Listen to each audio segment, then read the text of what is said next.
ബൂവിന്റെ aloe vera gel, കുങ്കുമത്തേല്, shampoo, hair oil, charcoal soap, goat milk soap, നമ്മുടെ special soap, ഇതൊക്കെ നമ്മൾ ഒന്നും കൂടി റീസ്റ്റോക്ക് ചെയ്തിട്ടുണ്ടായിരുന്നു. അപ്പോൾ വളരെ നന്ദി. എല്ലാവരും പേഴ്സണലി എനിക്ക് മെസ്സേജ് അയച്ച് പറഞ്ഞിട്ടുണ്ടായിരുന്നു നമ്മുടെ പ്രൊഡക്റ്റ് ഒക്കെ ഉപയോഗിച്ചിട്ട് വളരെ നല്ലതാണെന്നും അതുപോലെ തന്നെ റിസൾട്ട് കിട്ടിയവർക്ക് കുറേ പേർക്ക് ഫ്രണ്ട്സിന്, കസിൻസിന് ഒക്കെ റെക്കമെൻഡ് ചെയ്തു അവർ നമ്മൾ പർച്ചേസ് ചെയ്തിട്ടുണ്ടായിരുന്നു. അപ്പോൾ അവർക്കൊക്കെ വളരെ നന്ദി കേട്ടോ. അപ്പം നിങ്ങൾക്ക് ഇത് ആവശ്യമുണ്ടെങ്കിൽ നമുക്കൊന്ന് കമൻറ്റ് ചെയ്യാം.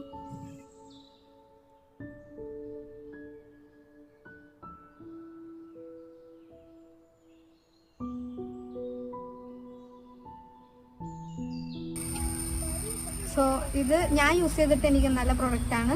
സോ നിങ്ങൾ യൂസ് ചെയ്ത് നോക്കിയിട്ട് നിങ്ങളും ഇതിൻ്റെ അഭിപ്രായം പറയാം. ബൈ. ബൂവിന്റെ അലോവേര ജെല്ല്, കുങ്കുമത്തേല്, shampoo, hair oil, charcoal soap, goat milk soap, നമ്മുടെ സ്പെഷ്യൽ സോപ്പ്, ഇതൊക്കെ നമ്മൾ ഒന്നും കൂടി റീസ്റ്റോക്ക്